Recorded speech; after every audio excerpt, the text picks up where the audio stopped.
Dean, I assume we have a quorum.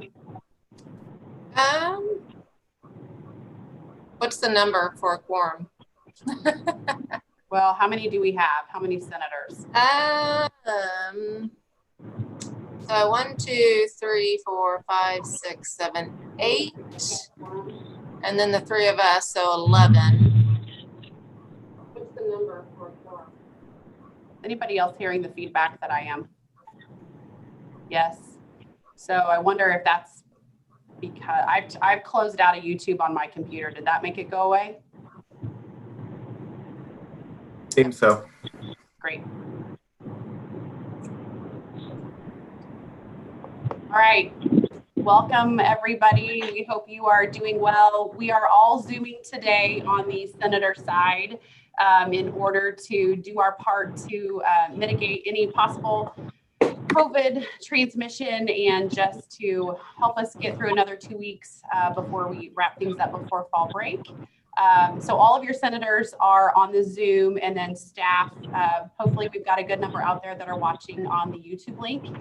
The comments are not turned on, but you can chat those to Evan Banks in the Google chat of your email. I also have my email pulled up today, or if some of the other senators have theirs pulled up. If you've got questions, please feel free to send those our way, and we will be monitoring those as the meeting progresses. So Dr. Kennedy is joining us today on the road. She's currently headed to Jeff City, and I'm going to go ahead and turn it over to her to give an update. So Dr. Kennedy, it's all yours. Okay, thank you, Andrea. And I'm going to give a little warning. We are headed to Jeff City, like Andrea said, but we're just outside of Chillicothe, and I've been told that there's a dead spot up here away. So if you lose me, I'll try to get back in. Interesting time. So anyway, I just want to thank everybody for the opportunity to report to the association. This has been a very interesting week for me as I've come to realize how much I value coming to work and interacting with all of my good colleagues at Missouri Western. And I certainly appreciate the patience and understanding of everybody on the Staff Association Board. Particularly my commitments have been a little bit taxed, and I've been dealing with the ever-changing, ever-shifted COVID situation. But all of that said, let me offer the following. In terms of our fall 2020 semester, I think we have a theme now, which is don't let your guard down, be vigilant, careful, and determined, simply because we have a mere 6 instructional days and 4 days of final exams away from completing the semester. And I want to recognize everyone, every member of our staff who has worked and is continuing to work so hard to commit themselves to helping us maintain a safe and healthy and educationally relevant and vital environment, and to ensure that the big events we've had, the big and the small, have been executed in a COVID-safe way. We had the governor here today, and in our COVID situation, our setups, it worked really well. I know it hasn't been easy. It hasn't always been perfect, but we've learned and we've adapted. And I just want you all to know that I recognize your efforts along with my cabinet, and I want to be sure that you know you are appreciated. And thank you to all. That said, we are well into rounding the corner. And as a marathon runner, I can tell you this feels like mile 21. We're getting really close, and we really want to finish and finish strong. So I appreciate that you're doing the meetings via Zoom today, and I would ask you that you please do as many of your meetings as you can via Zoom as possible. Please be vigilant in your own COVID practices. We have a safe campus environment, but I have to tell you, given where COVID is in our community, I need to ask each and every one of you to please consider taking extra COVID precautions in order to help tamp down the virus in our community. Think about the upcoming holidays and events and how to keep yourself and your family and your Griffin family and our community at large safe. So speaking of COVID, let me just give you an update there. We have the COVID response teams. Those are still working in place. We have the larger campus-wide team, and then the smaller kind of data analysis team. I'm very thankful for everybody's work in helping us keep on top of that. I have been relying primarily on our coordinator, Dean Harris, and our data analysis response team. We have expertise that we are fortunate to have on campus, and my understanding is now we are up to approximately 13 of our contact tracers who have just been working nonstop to help that. So I may not have thanked each and every one of you individually, but no, I really appreciate your efforts. our dashboard and some transparency. We've been working diligently to keep that up and updated, particularly through our contact tracing efforts. I've also had some conversations with the Faculty Senate President Greg Lindstedt, and I understand there's a desire for more details there. I can assure you this is on our radar, and we will be tackling that piece over our break. It's just simply we've been a little bit swamped. We've also been working with the Missouri Department of Higher Education and Workforce Development and the Governor's Office to secure permission to administer the Abbott Binax antigen testing.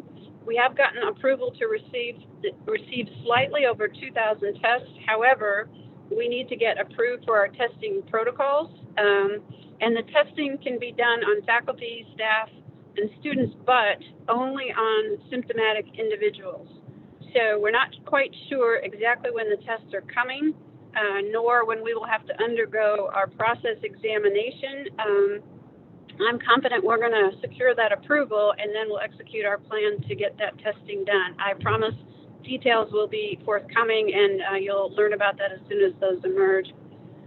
Speaking of the testing, I just want to remind folks we are entering flu season, and we're starting to see a little bit of that in our community. So it's certainly the time to get a flu shot.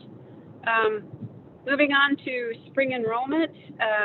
At my request and through Academic Affairs, we are now monitoring our spring enrollment numbers. It's something that we haven't previously paid a lot of attention to. And while it's early, our numbers are not exactly where we would like them to be, either in headcount or student credit hours.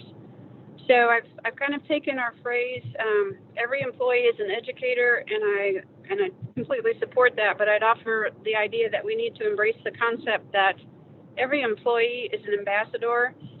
That is, every employee needs to help with our enrollment efforts, whether we're talking about recruitment or retention. The bottom line is that tuition is our revenue stream. We are a tuition-driven institution, so we need to work. And foremost, I am pleased to announce that our new Vice President of Enrollment Management, Dr. Melissa Mace, will be joining us as of November 16th, which is Monday. Secondly, we will be engaging in some retention and enrollment efforts similarly as what we had done last spring and in the summer. And I would just respectfully ask each of you to consider how you might help in our efforts. There'll be more ideas forthcoming, and please know if you have ideas or thoughts about how to increase retention and enrollment for your end, please feel free to share with me. But frankly, we need everybody pulling in the same direction to get this done. Also, just a reminder, as of today, thus far, the plan is to open the semester as scheduled on January 19th, which is post the Martin Luther King holiday.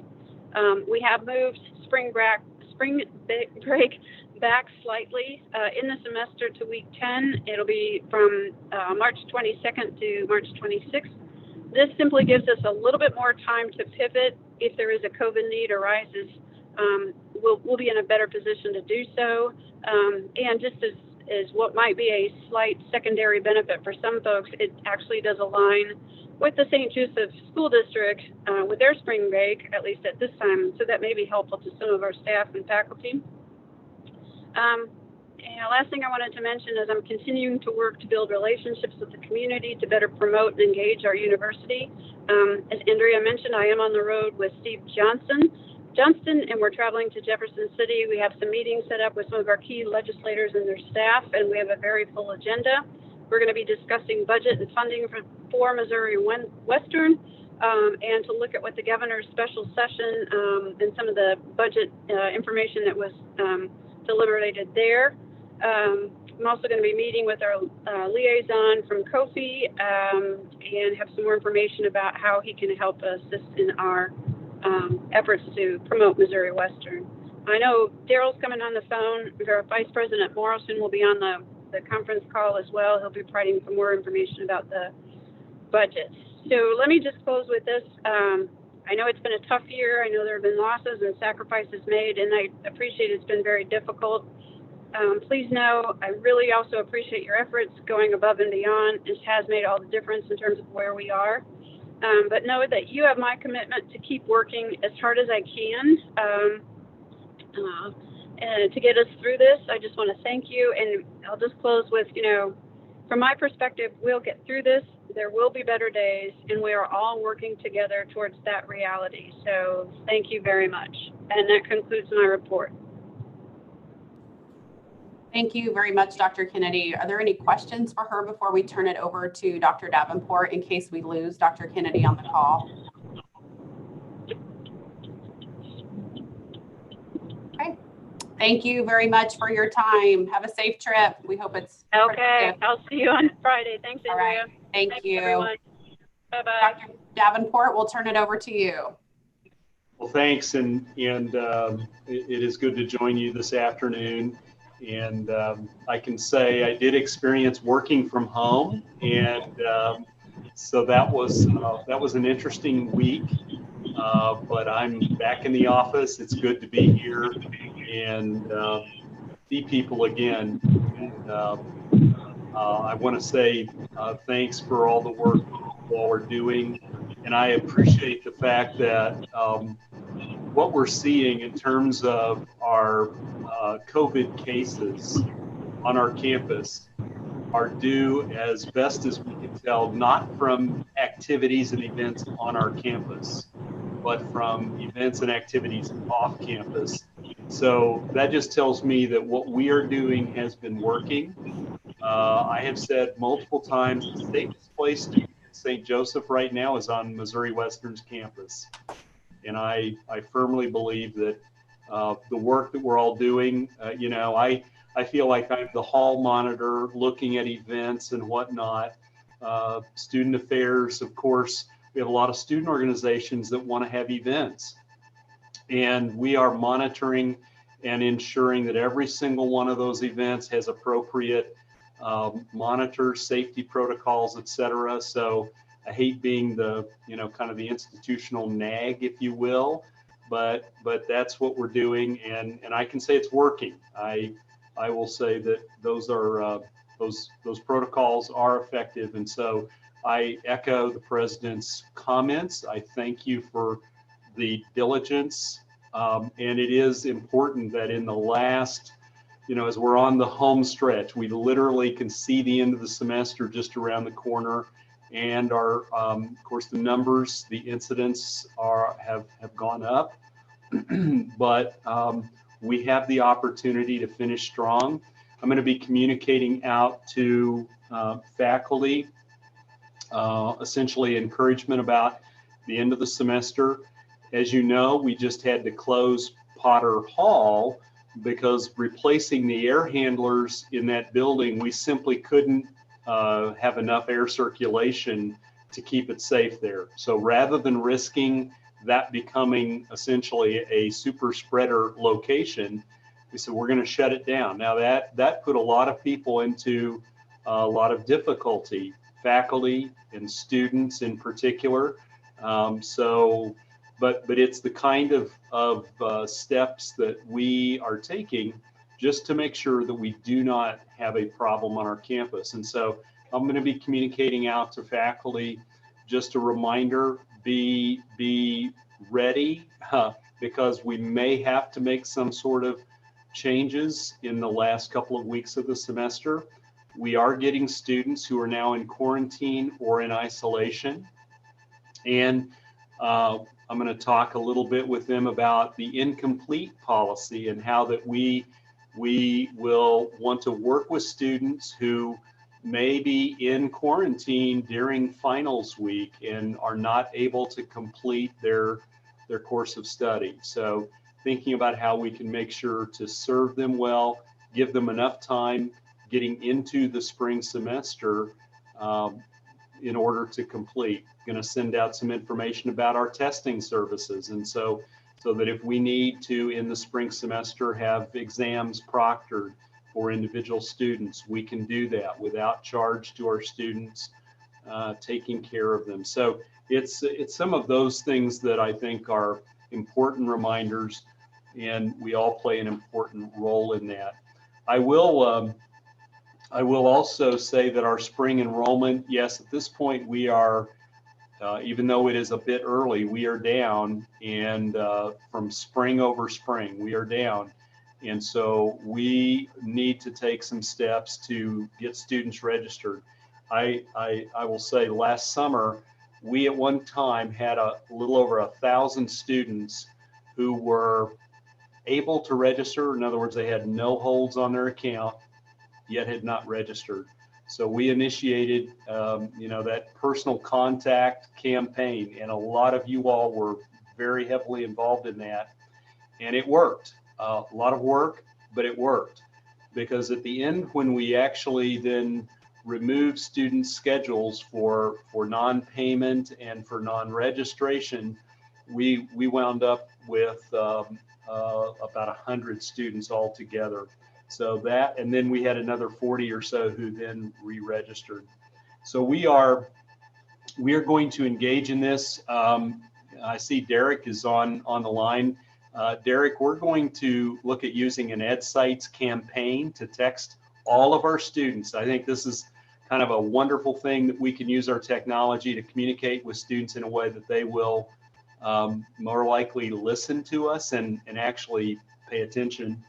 And then we're going to look at doing something in Canvas as a message to students. And then we're going to consider also providing that same list out to our departments to say, let's reach out to our students. And so kind of a multi-pronged approach so that we get students registered, because we, every student counts, every student matters, and we want to make sure that they get registered. I have heard anecdotally that some of our students just are procrastinating, and it's understandable given the circumstances that they're in. It's a little chaotic. Some of them are, essentially taking classes online. They've not done that before. So there's a lot of reasons that students may have not registered at this point, but we need to get them registered before they leave for the break. That's important. So we're gonna look at several strategies there to make that happen.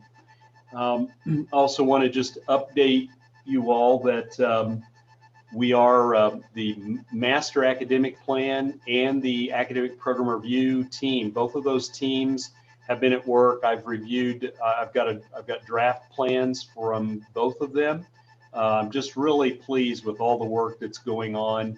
In the face of all the chaos and the challenges, we're still at work here. We're doing things. We're moving forward, and thank you to everyone who's participating in those. And I think what we're trying to do is to look to the future, not simply be captivated by the chaos of today, but think about how do we prepare for the days ahead. It's crucial that we do, and I think that is something that I'm seeing people doing, and so I appreciate that. I think the other thing I want to say, we do have some feedback from students, thanks to EdSites, with regard to their experience in differing course modalities during the fall semester. We had over 1,000 students who responded to that survey, and it was pretty interesting. Some of them have not had a great experience in their online classes. Others have said, you know what, I would like to take more online classes. And so we're talking about how do we ensure that we have quality online experiences for students, many of whom opted to take online classes. Others, this is a new thing for them. So that's all part of the student experience, and ensuring that we have a quality experience for them is crucial. So I think those are the primary things. I'm sure there's lots more that we could talk about, but that will conclude my remarks. Be happy to answer questions. Any questions for Dr. Davenport? I will say I'm still meeting with advisees. The calendar is still full, so I'm hopeful that the enrollment numbers will keep increasing. There's also still some holds out there I know that are prohibitive that the students need to get taken care of. So hopefully those numbers will keep on climbing. Yeah. Other questions for Dr. Davenport before we turn it over to Daryl?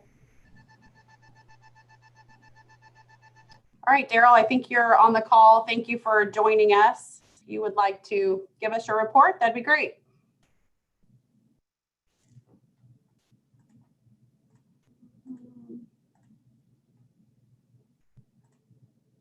I'm not sure. I'm going to ask to unmute this one phone. Maybe this is him.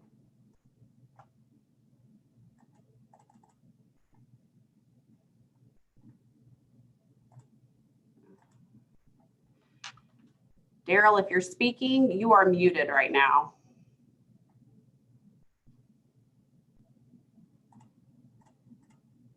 The joys of technology.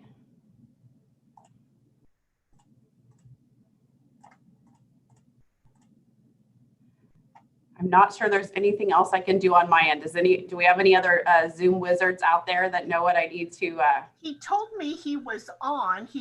I heard from him earlier, so I'm not sure what's going on. I'll double check with Jake. He was helping me out. Okay. We'll touch it. We'll touch base Okay. here in a minute. Okay.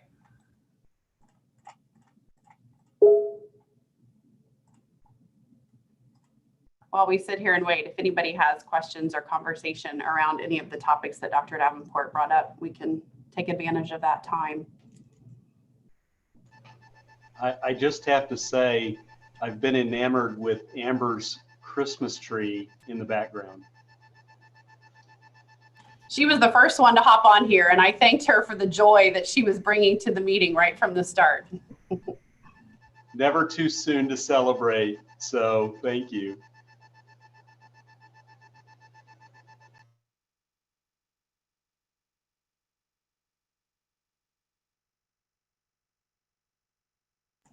Well, while we're waiting, I will kind of just give an update on meeting location. So in the future, we will try to use the presidential dining room for meetings. Greg Lindstedt and I met with Tom Flaska a couple weeks ago, and it's a really nice setup in there. Student government funds were used to enhance that room to make it more technologically advanced in order to have Zoom meetings or combination of remote and in-person. So starting in January, which will be our next meeting, we'll see what the COVID environment looks like. If we're being tasked to go all remote, we will certainly comply with that. But once we get to a point where it's safe to gather, we'll be looking to meet in the PDR. Daryl, is that ding for you? So they can't unmute him? Are you there now? Nope.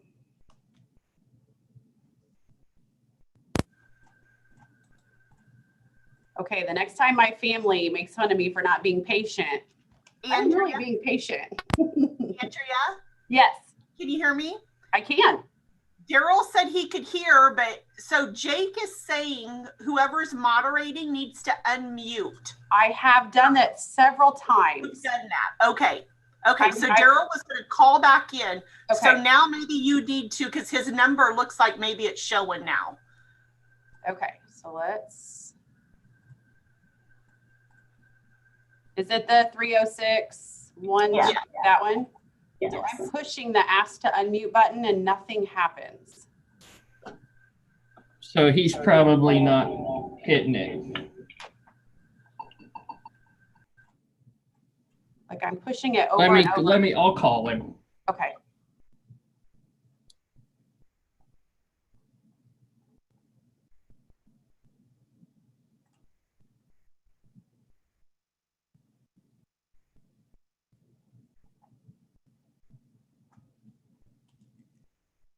By golly, we're going to get this report.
Andrea, maybe you could go ahead and then they can just interrupt.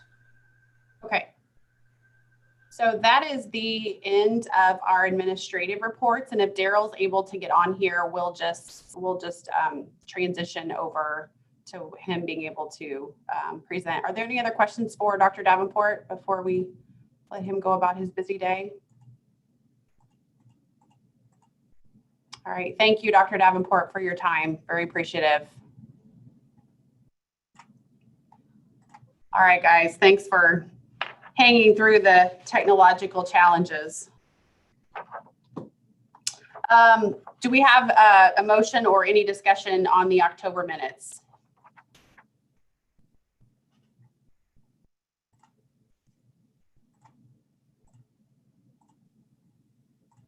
I move to approve the October minutes.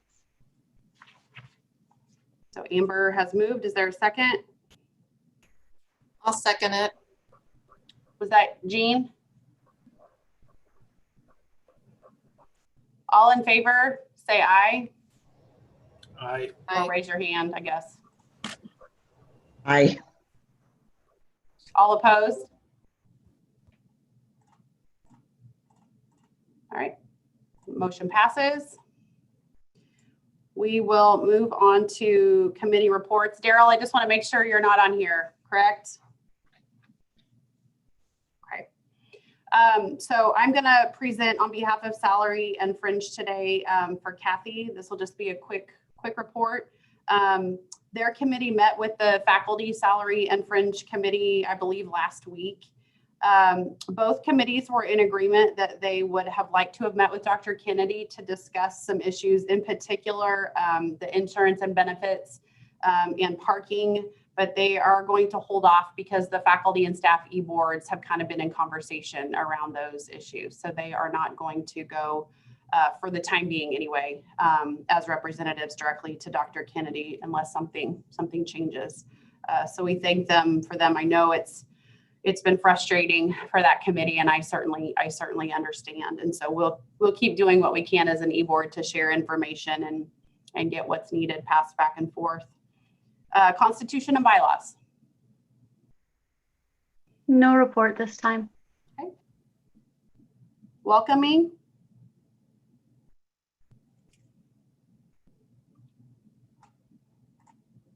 Let's see, is Lisa, are you the chair of that one?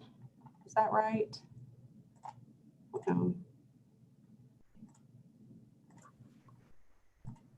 I'm on that committee. We haven't met.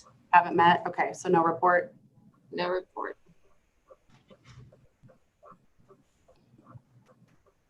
I'm not sure. Is that maybe Daryl that just hopped on here?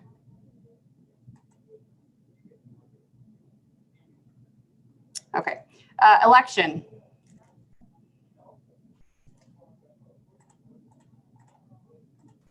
We haven't met, but we have been talking through like email because we're still trying to get a senator. But I don't know if Colette reached out to you guys. She was going to talk to you guys because right now with the COVID and having people in and out, we kind of put it a little bit on hold because we don't know who's in quarantine. So we were not sure about reaching out to people and not wanting to bother them if they weren't in. So we were talking about that still. She did send a message today. And so we were curious, if there are any volunteers, it does need to be an exempt position, if I remember correctly. If there's anybody that's interested and would like to reach out to Renee or Colette or anybody else on that committee, please let us know of your interest. I think Colette had a spiel worked up to try to get some support, to do this. It's not a huge time commitment. We would love to have, another person to round out our Senate. So if you're interested, please reach out to someone on Staff Senate or Renee Hill or Colette Weipert if you'd be interested in serving. If not, we might have to start aggressively campaigning to fill that position. But I know it's certainly difficult right now with folks in and out and whatnot. So professional development. Okay. Well, we've been working closely with the Center for Teaching and Learning the past few weeks to basically make sure that we aren't doing each other's work and that we're all working together. We noticed that there's the staff section of useful tools or whatever that was empty, and we talked about what we wanted to put in there, and we came up with a few and are going to fill those out over the course of time. We're going to meet again on Friday to discuss both the results of the most previous survey that the Center for Teaching and Learning did, which I believe they did either last year or the year before. So we're looking at those responses, and then we're going to weigh them against the new questions that we want to ask and probably draft a new one to go out. And we'll see what that yields. Had a meeting scheduled, but we postponed it as Claudia Bear is going to be hired or is coming back next week. And she'll be working closely with the Center for Teaching and Learning and largely in sort of these professional development areas specifically. So we're going to meet with her, I believe it's Wednesday. We're all going to meet and kind of hash out what we see the future of these initiatives being. So hopefully next meeting we'll have some real concrete proposals and things like that, and some steps to take. But we're moving along and doing very well. And this committee deserves accolade and appreciation for their willingness to serve and their dedication in doing so. I know you guys really had a lot of big projects on your plate, so thank you for those initiatives and kind of the groundwork getting the ball rolling, and hopefully can make some progress this year. Special events. Yes, we have some exciting news. So we've been working really hard to plan something that would provide a similar experience as to the winter retreat. So we've got a lot of updates for you guys. We are planning a Home for the Holidays celebration. Wonderfully creative name, since a lot of us are at home. So we're going to have several different things going on there. And if Andrea, if you could give me access to share my screen, I'm going to show you one of the exciting things. It's not prettied up, but I'll share it. So some of the things we're going to be doing, we're going to be hosting silent auction. That will go the 7th through the 10th of December. We're going to be posting those, any donations we have on the Facebook group. So if you're someone who doesn't have Facebook and you do want to participate, just let us know and we will help you out to help posting those. Anyone in our committee can help you bid on those items, but that's the way we will be posting them, just to ease of access. Everyone knows how to comment on things. So that's what we'll be doing, is posting a album of those. We're also going to be door decorating. So instead of a whole office, because I know some people have giant spaces to decorate, we're going to be doing door decorating. So if you'd like to decorate your door and be a part of the competition, you can do that.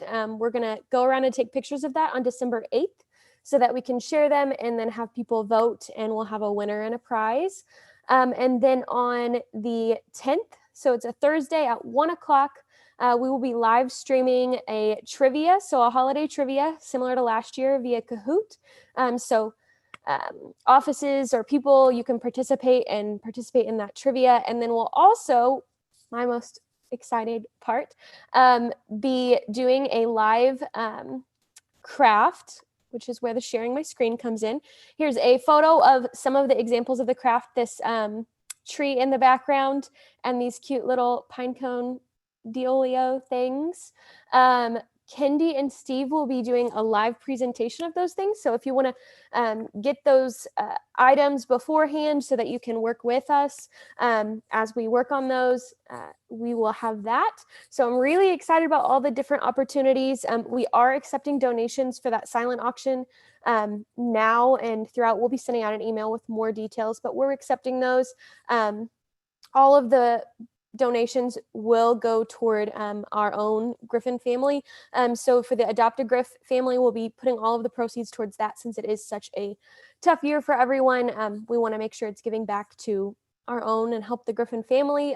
So lots of exciting things. We'll be sending out emails and information about those. So if you didn't catch all of that, but we're very excited. I hope you'll participate in some of the different areas and enjoy some time with the Griffin fam. Thank you. I know you guys really had to get creative, but you guys have done an awesome job trying to incorporate some different things and give everybody a chance to kind of get in the holiday spirit and have something fun to focus on. I know right now it's just, the fun has been taken out of a lot of parts of our jobs, right? And just life in general. So thank you guys for trying to help us get that spirit. So good work. Dana has sent me a message. Daryl tried to make the phone call work, but for whatever reason, we can't get the unmute part. Unless I'm wrong. Daryl, are you there? Can we try again? Okay. The floor is yours. You got me? Yes. Oh, finally. Perseverance. It's okay. It's okay. I have a face for audio anyway. It doesn't really matter, right? So, sorry everyone for the confusion this afternoon and with the technology. Just a quick update on a couple of things. We are moving ahead with our budget numbers, and for the current year, we started the year $4 million down. We're now sitting at around 2.6. So there's a lot of factors that have played into that, but I'd like to compliment Kathy Gavin. She's doing an outstanding job working with many of you across campus. I appreciate everyone and the work they're doing as we alter and update a lot of our budget processes and things like that. So we just ask for your continued patience on that. Additionally, budget-wise, it's not too soon for us to turn our attention to the upcoming budget cycle, which we'll begin putting revenue numbers, projecting those revenue numbers in the weeks to come. Kathy and I will be working on a budget timeline that'll be pushed out to campus. We've already shared kind of our general thoughts, or I've shared my general thoughts with several groups around campus about what that will entail. But we're going to try to enlist more input on the budget and try to drive it more from the bottom up as opposed to the top down as we go through the year and looking at numbers. I also wanted to comment about the Potter Hall situation. Dr. Davenport did a great job explaining that, but one of the issues that was asked is, why did we not delay until the end of the semester with the replacement of the air handling units? Quite honestly, it's a financial decision in that we're funding that project with CARES Act money from the state of Missouri, and it has to be completed by November 15th. And so that's really what happened. We've had this issue go on in some other places. They're replacing units, but it was and is, as President Kennedy indicated, out of an abundance of caution, because we've seen some increases of COVID cases on our campus, that we decided to lock it down for a week to meet the deadlines that we needed to, and work with the students and staff. We're sorry about the short notices and things like that, but we didn't, there are just certain things you can't foresee, and this happens to be one of them. So with that, really, Andrea, my main thought this afternoon was I'd like to take questions from the group. It seems like we always give a lot of reports and people don't get their questions answered. So I'd like to make myself available for that. Thank you. Do we have any questions for Daryl? I was curious if there was a good turnout in employee participation in the benefits webinars. Well, so far we were down to just a handful that had not responded, but I want to thank everyone for doing that. I would also like to point out to you, in case some people get confused, we are offering some additional things that are certainly voluntary and are not required.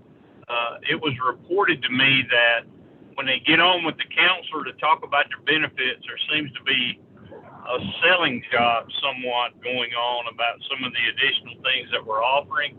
Those are strictly voluntary, and there's no need for someone, if you're not interested in a cancer policy or additional life policy or those type of things, you just tell them no, okay? But if you are, we're offering those things at the employee's expense. So I did want to point that out. But yeah, we've had good response. We're hopeful that we can meet all the deadlines we have to meet in human resources on that. Carol, I had a concern from a constituent. Can you hear me okay? Mm-hmm. Okay. Yes. And I'd asked this, but if you wouldn't mind clarifying for the group, when there's the two different types of, there's both employees have, if you have spouses who work for the university and both of them on the same plan, they're paying a different amount than if somebody doesn't have it, or if somebody's paying for their spouse and they don't want to work from as a question. Can you explain how each employee gets a certain rate paid for by the university, or however you explain that to me again? Yeah, we fund the same percentage for both employees. No one gets a different benefit, I guess is what I'm trying to say. If I'm a single person and it's just me, my spouse is not employed there, university pays so much.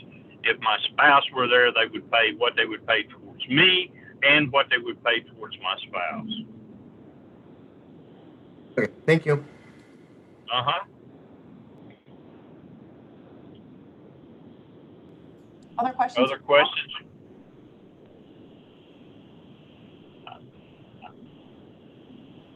Nope. All right. Well, thank you for fighting through the technical difficulties. I am so sorry. I'm so sorry. We've got next month's meeting. We'll have some more updated things as we near the end of the year on our budget and our forecast and stuff. And let's get the enrollment up. That will help us all. For okay. Sure. Thank you. Thanks, Daryl.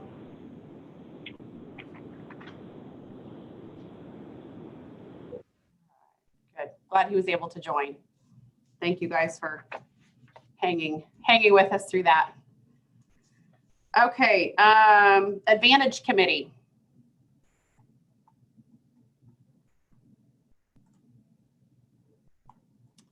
Do we have a rep from the Advantage Committee?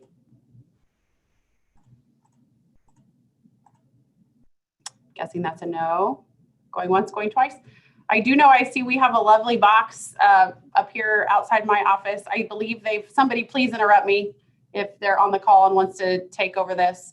I believe boxes have been put kind of strategically across campus, and there's admins or folks that have been kind of appointed to assist with that. I know I got an email from the person that was appointed to my office area. And so hopefully we can all chip in and contribute to that. Does anybody have any other pieces to that? Also, the Special Events Committee will be contributing to that cause as well. So that's awesome. Susan said she just emailed her report to someone. Oh, okay. It's not me, but oh, there it is. There it is. Okay, I'm going to read it. Thank you, Susan. There are 2 Griffin families that will be adopted this holiday season. Please watch the Griffin Weekly for special requests for 2 children, but gift cards to Walmart for gas, CVS, home improvement stores are all appreciated. And there are drop-off locations in each building and a responsible person who will be accepting donations and tracking them. And so there are several folks located across campus. And Blum, Agenstein, Potter, Griffin Indoor Sports Complex, Hearns, Popplewell, Murphy, Looney, Spratt, Wilson, Eder, and Physical Plant. So thank you guys very much. Those of you that are on the Advantage Committee. Let's do good things for 2 families. It'd be awesome. Moving into my report, it's pretty brief. I don't know about the rest of you, but just the regular job is, I think, keeping us all very busy. There aren't enough hours in the day to get everything done. So I just want to echo what Dr. Kennedy was saying, the rah-rah thank you that everybody is doing, because we see it on each other's faces. We feel it in phone conversations. I think everybody's just almost at a breaking point, pretty exhausted. Keep pushing through and doing what you're doing. We're almost to fall break. We get that extra day. Don't forget on the days you're just, don't forget they've given us that extra day of fall break, which is one nice thing that we can focus on.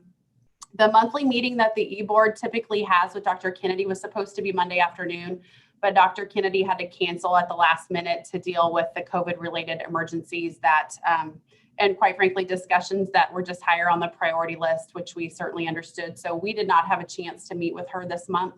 If there are topics or subjects that you would like to see addressed before January, which is when we would be on the books to meet with her again, please let an e-board member know. I've had several phone conversations with Dr. Kennedy. The news press was looking for an interview at one point in time. And so we've got each other's cell phones. So if if there's something we need to get in front of her quickly, she's very receptive and we feel comfortable bringing those issues to her attention. So please, we don't know what to talk to her about if you're not letting us know. So please funnel that information to a senator or an e-board member. One request that the e-board, we talked about the last time we met, and I did bring it up to Dr. Kennedy on the phone yesterday or Monday, I guess it was. I don't know about the rest of you, but we miss the emails we used to get when there was a birth or maybe there was a death in the family, just being aware of, things that are going on with folks and kind of getting that family atmosphere back. She was very receptive to starting those messages back up again, very receptive. And she was going to talk to Betsy to see if that's something they could resume in their office.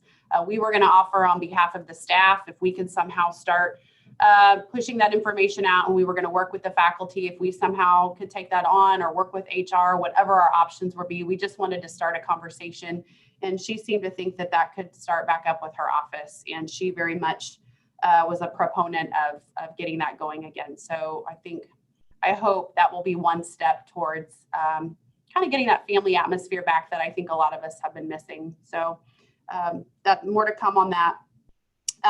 The feedback button on the Staff Association website, it's coming. We had more discussion about it this week. We want to get it right before we put it up there.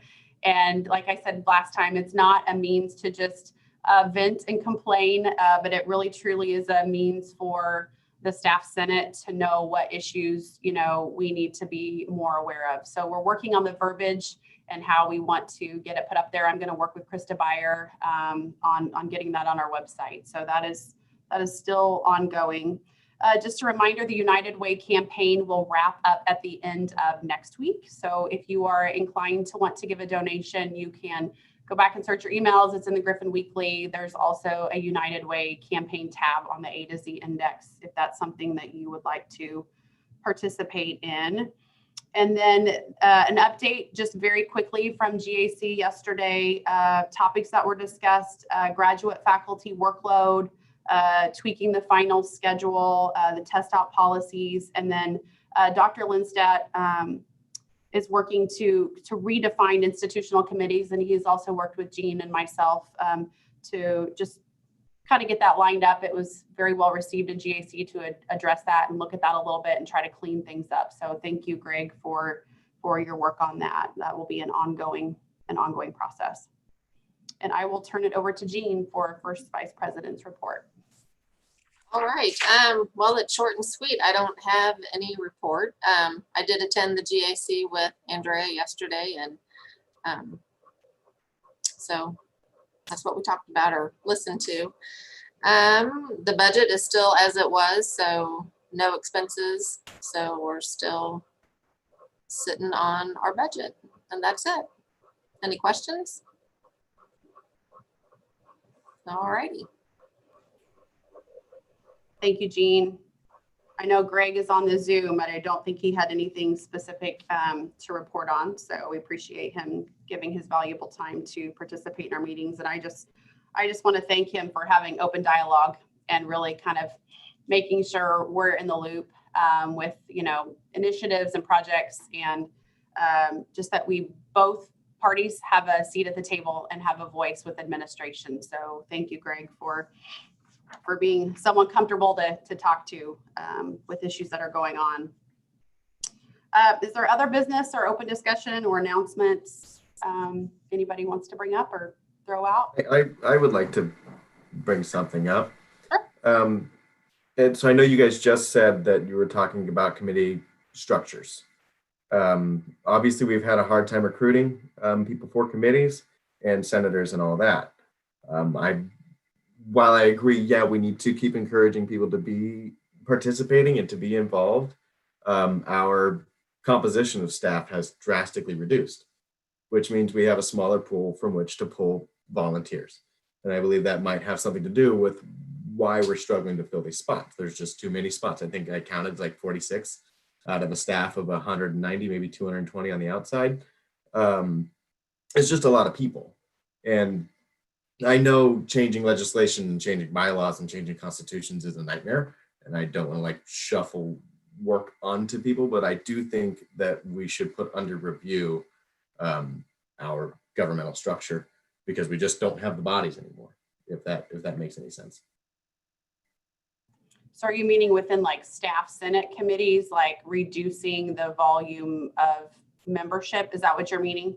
And yeah, and just probably, I mean, that as well as maybe reviewing how many exempt versus how many non-exempt. And I agree, like, yeah, representation matters and we need people from both avenues of pay on those committees, but it has proven to be a little bit of a challenge. And if it is a complaint that hourly employees suffer more due to increased workload or whatever arguments fall within that discussion, we should be addressing those and try to come up with at least something as opposed to just hitting November and still not having our committees filled. I think, it's a problem. It's not the end of the world, but it is something that we can look at. Any other discussion on that or thoughts on that subject from anybody? So Evan, when you say that we're having trouble getting the committees filled, we actually have, at least on the staff association committees that we have at least 5. And so that's all that we have to have for those. So what other committees are you referring to that we're having trouble getting numbers? Well, I know it took, I mean, and I don't know if that's normal, but it seemed like it took until October at least to get all of our committees all the way filled, which is what, two months of non-productiveness. And then you get your committee together in October and you have your first meeting in November. That's 4 or 5 months lost just by trying to fill spots because whatever reason, right? I think it just seems. Go on. No, I'm done. No, I think this year is kind of an exception just because of COVID. So that kind of impacted how things were taking place. The spring semester kind of ended abruptly-ish in some ways and just, all of us reconvening and getting things in order. So while there are usually some troubles trying to get people to serve on committees, I think this year was probably just an exception just with everything taking place. Okay. But it's a valid point for sure. I think everything was slightly delayed. Like elections were late. Everything was slightly delayed because we weren't sure how to progress with everything. And so I think everything's just been delayed, kind of like with the election committee and trying to figure out how to find a new senator. We're just trying to figure out the best way so that if somebody does want to do it, we're not missing them because they're out of the office. I think it's just been a figure it out as we go kind of thing. I guess the end of my argument for my reasoning would be that we can always lower our number and add spots, because if it gets to the point to where we can't, if we're ineffective because we can't fill spots, and then that negates us by way of the bylaws and legislation, and we can't pass anything simply because we couldn't fill numbers. We can always have more senators. We can always have more committee members. They can always have their voice input. But if having an X number restricts us from actually getting our job done, I think that's debilitating. We can always include people, whereas these numbers reflect, I think, a staff of what, 400, which we don't have, right? It's something that Constitution and Bylaws Committee can look into and kind of see like how many staff members we actually have versus how many we need on the committees, and look into it and see what a better ratio might be. I think that might help when we start looking for people, Mhm. and we don't have to have those awkward conversations of, well, are you doing any service? Have you done anything this month? What committee are you on? Right? Because we don't want people to be hounded so much that they barely show up for meetings and don't contribute anyway. And then if we're risking that against ineffectiveness, I think I think it's worth looking at. Thank you. Good discussion. Other ideas? We're doing great on time.